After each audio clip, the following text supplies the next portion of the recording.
The Critic as Artist, Section 2 of Part 1. Ernest. I am quite ready to admit that I was wrong in what I said about the Greeks. They were, as you have pointed out, a nation of art critics.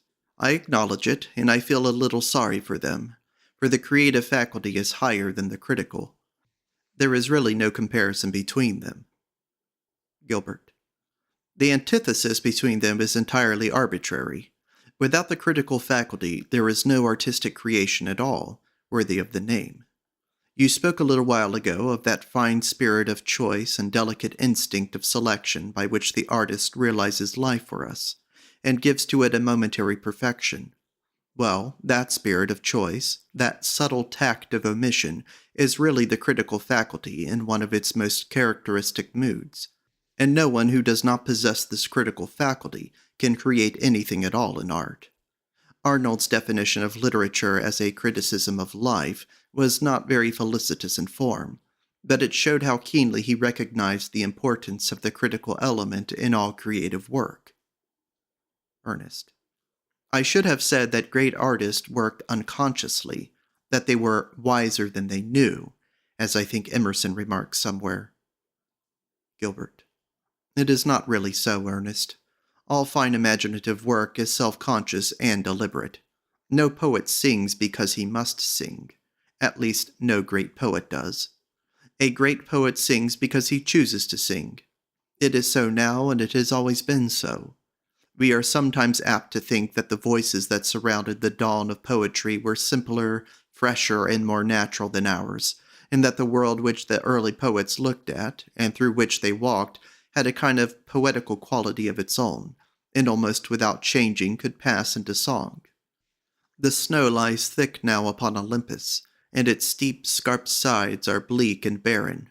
But once, we fancy, the white feet of the Muses brushed the dew with the anemones of the morning, and at evening came Apollo to sing to the shepherds in the vale. But in this we are merely lending to other ages what we desire, or think we desire, for our own. Our historical sense is at fault. Every century that produces poetry is, so far, an artificial century, and the work that seems to us to be the most natural and simple product of its time is always the result of the most self-conscious effort. Believe me, Ernest, there is no fine art without self-consciousness, and self-consciousness and the critical spirit are one. Ernest.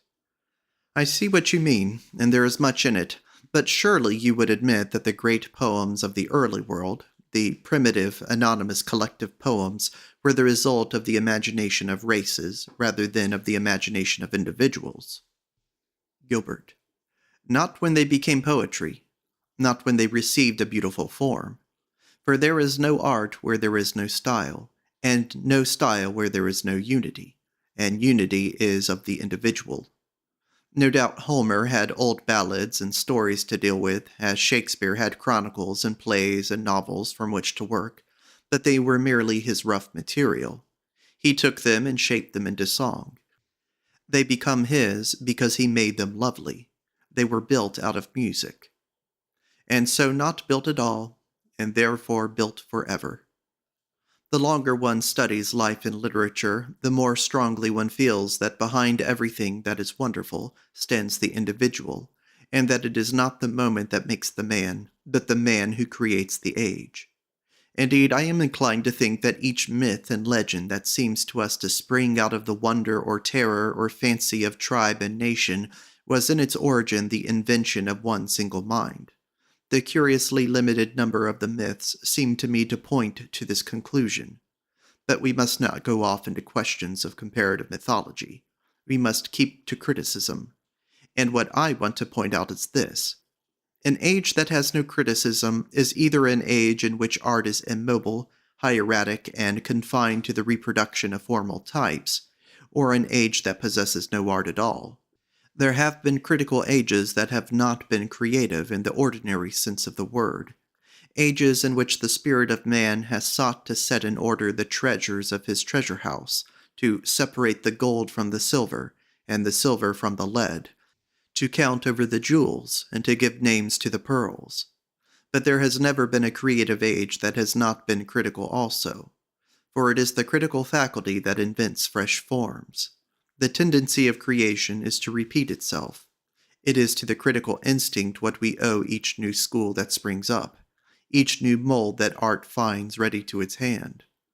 There is really not a single form that art now uses that does not come to us from the critical spirit of Alexandria, where these forms were neither stereotyped nor invented or made perfect.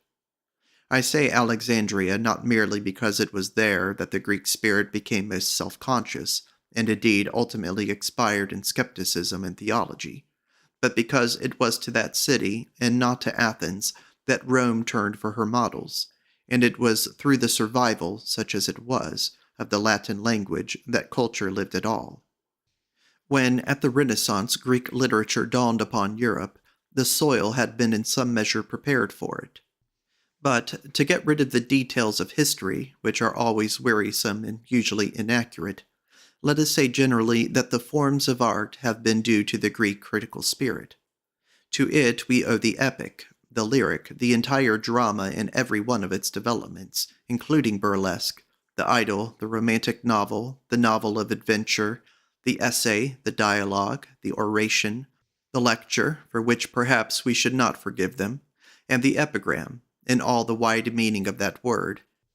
In fact, we owe it everything except the sonnet, to which, however, some curious parallels of thought movement may be traced in the anthology, American journalism, to which no parallel can be found anywhere, and the ballad in sham Scotch dialect, which one of our most industrious writers has recently proposed should be made the basis for a final and unanimous effort on the part of our second-rate poets to make themselves really romantic.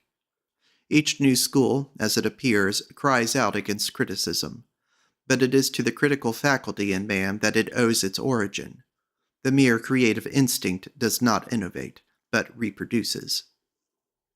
Ernest. You have been talking of criticism as an essential part of the creative spirit, and I now fully accept your theory. But what of criticism outside creation? I have a foolish habit of reading periodicals, and it seems to me that most modern criticism is perfectly valueless. Gilbert. So is most modern creative work also. Mediocrity weighing mediocrity in the balance, and incompetence applauding its brother. That is the spectacle which the artistic activity of England affords us from time to time. And yet I feel I am a little unfair in this matter. As a rule, the critics, I speak of course of the higher class, of those in fact who write for the sixpenny papers, are far more cultured than the people whose work they are called upon to review. This is indeed only what one would expect, for criticism demands infinitely more cultivation than creation does. Ernest. Really? Gilbert. Certainly. Anybody can write a 3-volume novel. It merely requires a complete ignorance of both life and literature. The difficulty that I should fancy the reviewer feels is the difficulty of sustaining any standard. Where there is no style, a standard must be impossible. The poor reviewers are apparently reduced to be the reporters of the police court of literature, the chroniclers of the doings of the habitual criminals of art. It is sometimes said of them that they do not read all through the works they are called upon to criticize. They do not, or at least they should not. If they did so, they would become confirmed misanthropes. Or, if I may borrow a phrase from one of the pretty Newnham graduates, confirmed womanthropes for the rest of their lives. Nor is it necessary. To know the vintage and quality of a wine, one needs not drink the whole cask. It must be perfectly easy in half an hour to say whether a book is worth anything or worth nothing. 10 minutes are really sufficient, if one has the instinct for form. Who wants to wade through a dull volume? One tastes it, and that is quite enough. More than enough, I should imagine. I am aware that there are many honest workers in paintings, as well as in literature, who object to criticism entirely. They are quite right. Their work stands in no intellectual relation to their age. It brings us no new element of pleasure. It suggests no fresh departure of thought, or passion, or beauty. It should not be spoken of. It should be left to the oblivion that it deserves. Ernest. But, my dear fellow, excuse me for interrupting you. You seem to be allowing your passion for criticism to lead you a great deal too far. For after all, even you must admit that it is much more difficult to do a thing than to talk about it. Gilbert. More difficult to do a thing than to talk about it? Not at all. That is a gross popular error. It is very much more difficult to talk about a thing than to do it. In the sphere of actual life, that is of course obvious. Anybody can make history. Only a great man can write it. There is no mode of action, no form of emotion that we do not share with the lower animals. It is only by language that we rise above them, or above each other. By language which is the parent and not the child of thought. Action, indeed, is always easy, and when presented to us in its most aggravated because most continuous form, which I take to be that of real industry, becomes simply the refuge of people who have nothing whatsoever to do. No, Ernest, don't talk about action. It is a blind thing dependent on external influences, and moved by an impulse of whose nature it is unconscious. It is a thing incomplete in its essence, because limited by accident and ignorant of its direction, being always at variance with its aim. Its basis is the lack of imagination.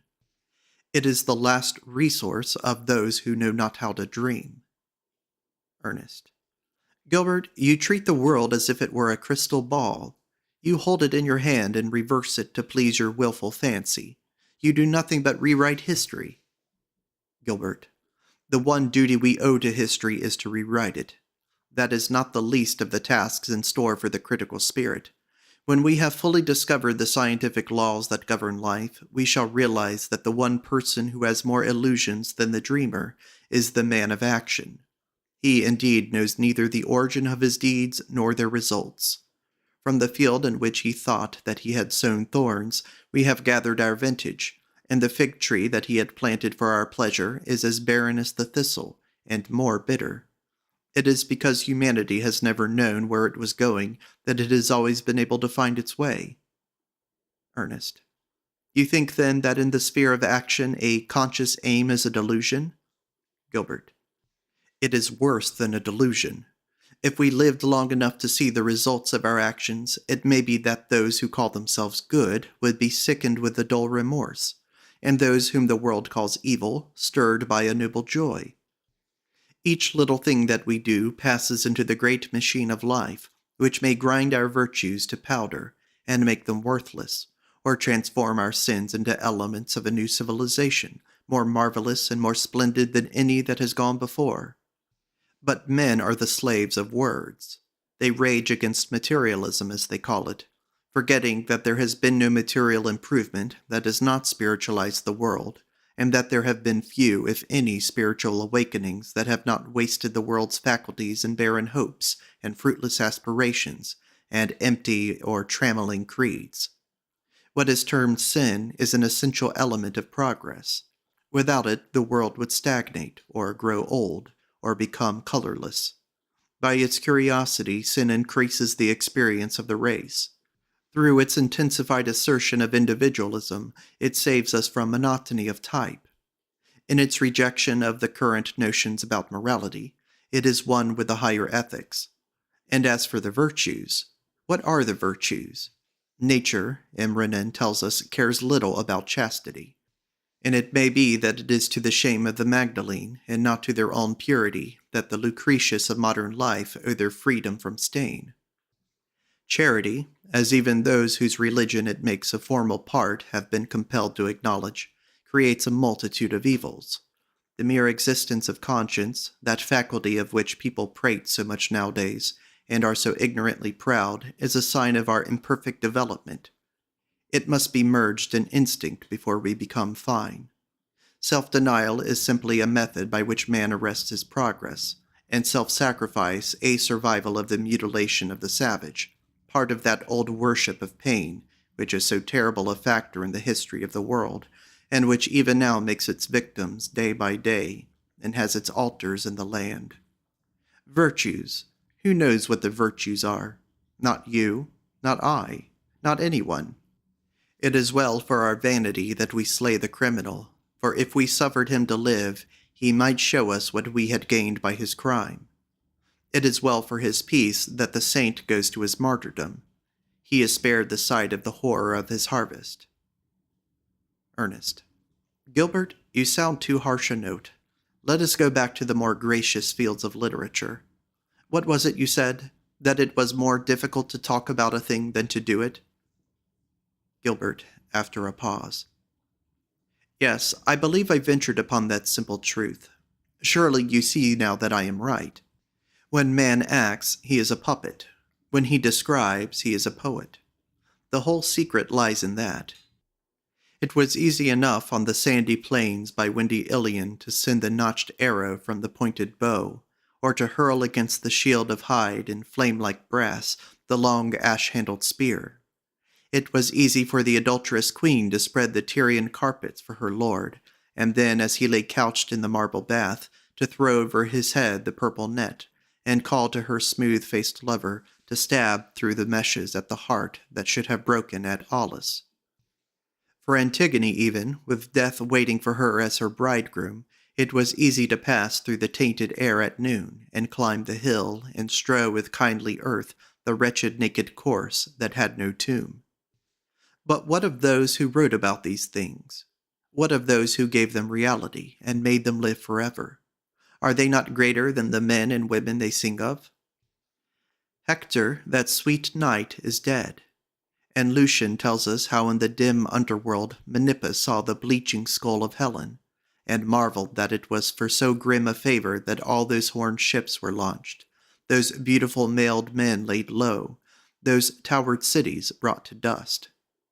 Yet every day the swan-like daughter of Leda comes out of the battlements and looks down at the tide of war. The greybeards wonder at her loveliness, and she stands by the side of the king. In her chamber of stained ivory lies her leman. He is polishing his dainty armor and combing the scarlet plume. With squire and page, her husband passes from tent to tent.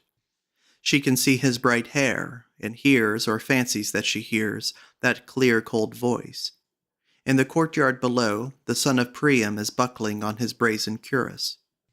The white arms of Andromache are around his neck. He sets his helmet on the ground, lest their babe should be frightened. Behind the embroidered curtains of his pavilion sits Achilles, in perfumed raiment, while in harness of gilt and silver the friend of his soul arrays himself to go forth to the fight. From a curiously carven chest that his mother Thetis had brought to his shipside, the lord of the Myrmidons takes out that mystic chalice that the lip of man had never touched, and cleanses it with brimstone, and with fresh water cools it, and having washed his hands, fills the black wine its burnished hollow, and spills the thick grape blood upon the ground in honor of him who at Dodona barefooted prophets worshipped, and prays to him, and knows not that he prays in vain. And by the hands of two knights from Troy, Pentheus' son, Euphorbus, whose love-locks were looped with gold, and the Priamid, the lion-hearted Patroclus, the comrade of comrades, must meet his doom. Phantoms are they? Heroes of mist and mountain? Shadows in a song? No, they are real. Action. What is action? It dies at the moment of its energy. It is a base concession to fact. The world is made by the singer for the dreamer. Ernest. While you talk, it seems to me to be so. Gilbert. It is so in truth. On the mouldering citadel of Troy lies the lizard like a thing of green bronze. The owl has built her nest in the palace of Priam. Over the empty plain wander shepherd and goatherd with their flocks, and where on the wine-surfaced oily sea, the wine-dark sea, as Homer calls it, copper-proud and streaked with vermilion, the great galleys of the Danoi came in their gleaming crescent.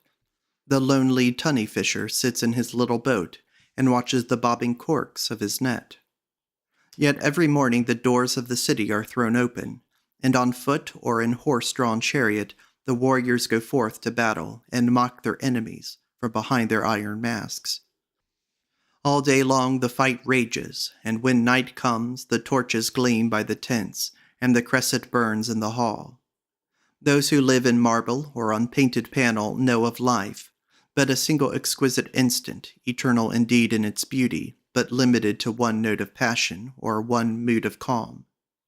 Those whom the poet makes live have their myriad emotions of joy and terror, of courage and despair, of pleasure and of suffering. The seasons come and go in glad or saddening pageant, and with winged or leaden feet the years pass by before them. They have their youth and their manhood. They are children, and they grow old. It is always dawn for St. Helena, as Veronese saw her at the window. Through the still morning air the angels bring her the symbol of God's pain. The cool breezes of the morning lift the gilt threads from her brow. On that little hill by the city of Florence, where the lovers of Giorgione are lying, it is always the solstice of noon made so languorous by summer suns that hardly can the slim naked girl dip into the marble tank, the round bubble of clear glass, and the long fingers of the lute player rest idly upon the chords. It is the twilight always for the dancing nymphs, whom Corot set free from among the silver poplars of France. In eternal twilight they move, those frail diaphanous figures, whose tremulous white feet seem not to touch the dew-drenched grass they tread on. But those who walk in epos, drama, or romance see through the laboring months the young moons wax and wane, and watch the night from evening unto morning star, and from sunrise unto sunsetting can note the shifting day with all its gold and shadow. For them, as for us, the flowers bloom and wither, and the earth, that green-tressed goddess, as Coleridge calls her, alters her raiment for their pleasure. The statue is concentrated to the one moment of perfection. The image stained upon the canvas possesses no spiritual element of growth or change. If they know nothing of death, it is because they know little of life. For the secrets of life and death belong to those, and those only, whom the sequence of time affects, and who possess not merely the present but the future, and can rise or fall from a past of glory or of shame. Movement, that problem of the visible arts, can be truly realized by literature alone. It is literature that shows us the body in its swiftness, and the soul in its unrest. Ernest: Yes, I see now what you mean. But surely the higher you place the creative artist, the lower must the critic rank. Gilbert: Why so? Ernest: Because the best that he can give us will be out of an echo of rich music, a dim shadow of clear outlined form. It may indeed be that life is chaos, as you tell me that it is, that its martyrdoms are mean and its heroisms ignoble, and that it is the function of literature to create, from the rough material of actual existence, a new world that will be more marvelous, more enduring, and more true than the world that common eyes look upon, and through which common nature seeks to realize their perfection. But surely, if this new world had been made by the spirit and touch of a great artist, it will be a thing so complete and perfect that there will be nothing left for the critic to do. I quite understand now, and indeed admit most readily, that it is far more difficult to talk about a thing than to do it. But it seems to me that this sound and sensible maxim, which is really extremely soothing to one's feelings, and should be adopted as its motto by every academy of literature all over the world, applies only to the relations that exist between art and life, and not to any relations that there may be between art and criticism. Gilbert: But surely criticism is itself an art, and just as artistic creation implies the working of the critical faculty, and indeed without it cannot be said to exist at all, so criticism is really creative in the highest sense of the word. Criticism is, in fact, both creative and independent. Ernest: Independent? Gilbert: Yes, independent. Criticism is no more to be judged by any low standard of imitation or resemblance than is the work of poet or sculptor. The critic occupies the same relation to the work of art that he criticizes as the art does to the visible world of form and color, or the unseen world of passion and of thought. He does not even require for the perfection of his art the finest materials. Anything will serve his purpose. And just as out of the sordid and sentimental amours of the silly wife of a small country doctor in the squalid village of Yonville-l'Abbaye, near Rouen, Gustave Flaubert was able to create a classic, and make a masterpiece of style. So from subjects of little or of no importance, such as the pictures in this year's Royal Academy, or in any year's Royal Academy for that matter, Mr. Lewis Morris's poems, M. Honnet's novels, or the plays of Mr. Henry Arthur Jones, the true critic can, if it be his pleasure, so to direct his waste, his faculty of contemplation, produce work that will be flawless in beauty and instinct with intellectual subtlety. Why not? Dullness is always an irresistible temptation for brilliancy, and stupidity is the permanent bestia triumphans that calls wisdom from its cave. To an artist so creative as the critic, what does subject matter signify? No more and no less than it does to the novelist and the painter. Like them, he can find his motives everywhere. Treatment is the test. There is nothing that has not in its suggestion or challenge. Ernest. But is criticism really a creative art? Gilbert. Why should it not be? It works with materials and puts them into a form that is at once new and delightful. What more can one say of poetry? Indeed, I would call criticism a creation within a creation. For just as the great artists from Homer to Aeschylus down to Shakespeare and Keats did not go directly to life for their subject matter, but sought for it in myth and legend and ancient tale, so the critic deals with materials that others have, as it were, purified for them, and to which imaginative form and color have already been added. Nay, more, I would say that the highest criticism, being the purest form of personal impression, is in its way more creative than creation, as it has least reference to any standard external to itself, and is, in fact, its own reasoning for existing, and as the Greeks would put it, in itself and to itself an end. Certainly it is never trammeled by any shackles of verisimilitude. No ignoble considerations of probability, that cowardly concession to the tedious repetitions of domestic or public life affect it ever. One may appeal from fiction unto fact, but from the soul there is no appeal. Ernest. From the soul? Gilbert. Yes, from the soul. That is what the highest criticism really is, the record of one's own soul. It is more fascinating than history, as it is concerned simply with oneself. It is more delightful than philosophy, as its subject is concrete and not abstract, real and not vague.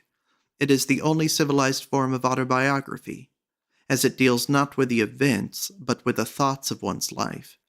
Not with life's physical accidents of deed or circumstance, but with the spiritual moods and imaginative passions of the mind. I am always amused by the silly vanity of those writers and artists of our day, who seem to imagine that the primary function of the critic is to chatter about their second-rate work. The best that one could say of most modern creative art is that it is just a little less vulgar than reality, and so the critic, with his fine sense of distinction and sure instinct of delicate refinement, will prefer to look into the silver mirror or through the woven veil, and will turn his eyes away from the chaos and clamor of actual existence, though the mirror be tarnished and the veil be torn. His sole aim is to chronicle his own impressions. It is for him that pictures are painted, books written, and marble hewn into form. Ernest. I seem to have heard another theory of criticism. Gilbert. Yes, it has been said by one whose gracious memory we all revere, and the music of whose pipe once lured Proserpina from her Sicilian fields, and made those white feet stir, and not in vain, the Cumnor cowslips, and the proper aim of criticism is to see the object as in itself it really is. But this is a very serious error, and takes no cognizance of criticism's most perfect form, which is in its essence purely subjective, and seeks to reveal its own secret, and not the secret of another. For the highest criticism deals with art not as expressive, but as impressive purely. Ernest. But is that really so? Gilbert. Of course it is. Who cares whether Mr. Ruskin's views on Turner are sound or not? What does it matter? That mighty and majestic prose of his, so fervid and so fiery-colored in its noble eloquence, so rich in its elaborate symphonic music, so sure and certain at its best, and subtle choice of word and epithet, is at least as great a work of art as any of those wonderful sunsets that bleach or rot on their corrupted canvases in England's gallery. Greater indeed, one is apt to think at times, not merely because its equal beauty is more enduring, but on account of the fuller variety of its appeal, soul speaking to soul in those long cadenced lines, not through form and color alone, though through these indeed completely and without loss, but with intellectual and emotional utterance, with lofty passion and with loftier thought, with imaginative insight and with poetic aim. Greater, I always think, even as literature is the greater art.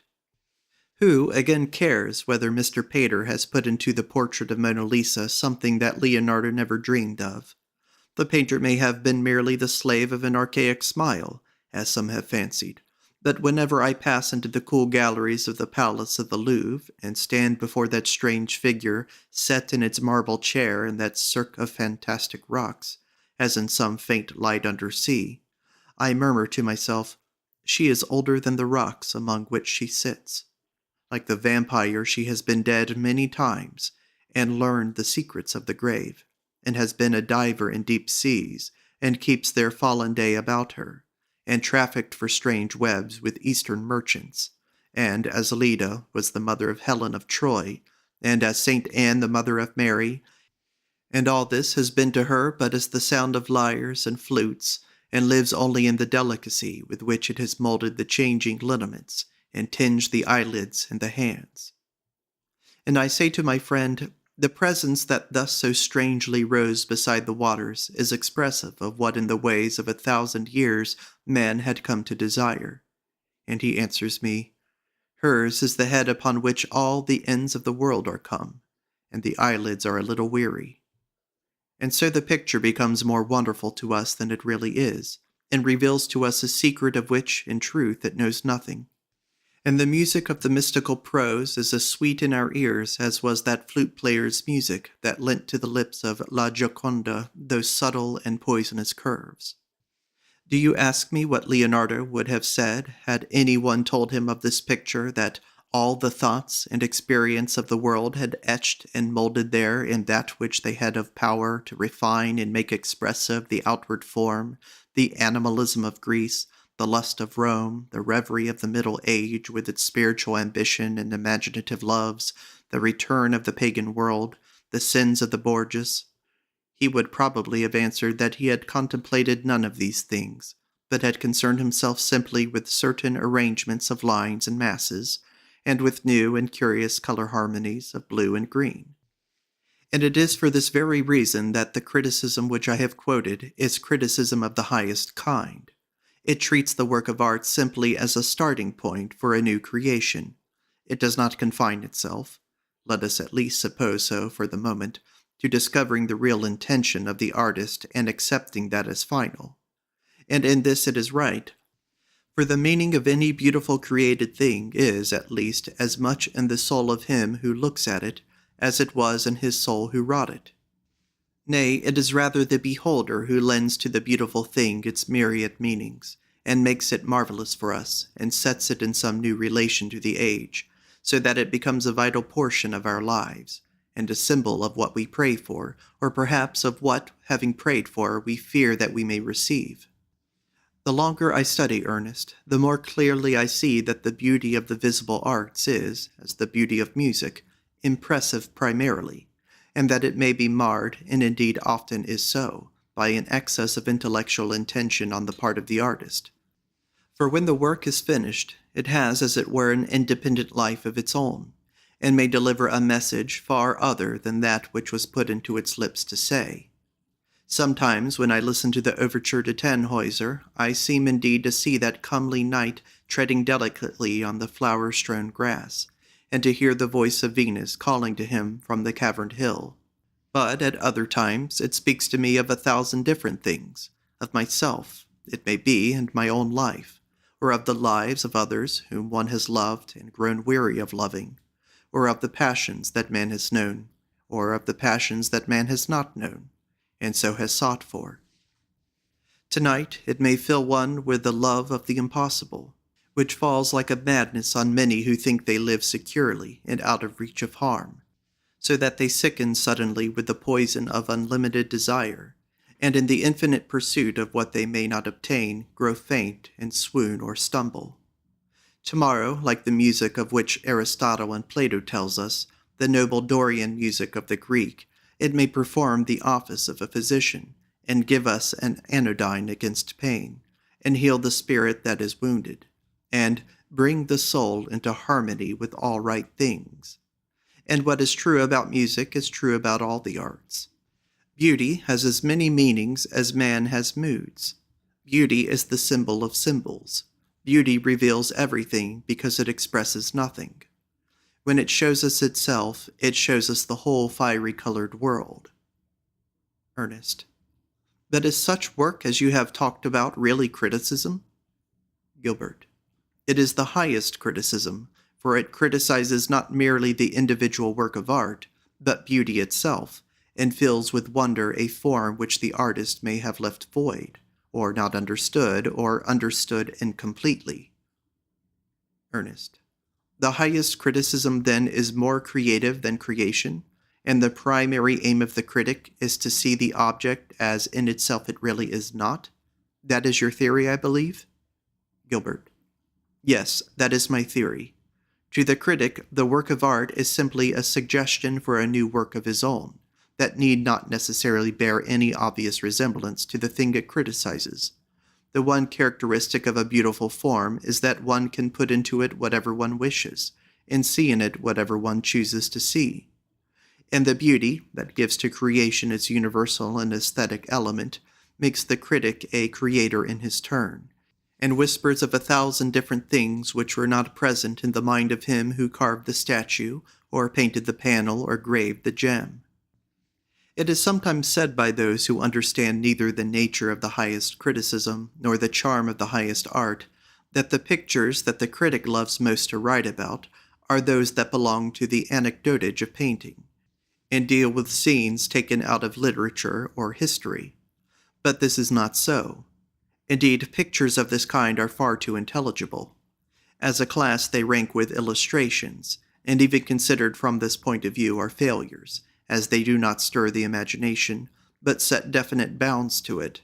For the domain of the painter is, as I suggested above, more widely different from that of the poet. To the latter belongs life in its full and absolute entirety, not merely the beauty that men look at, but the beauty that men listen to also. Not merely the momentary grace of form or the transient gladness of color, but the whole sphere of feeling, the perfect cycle of thought.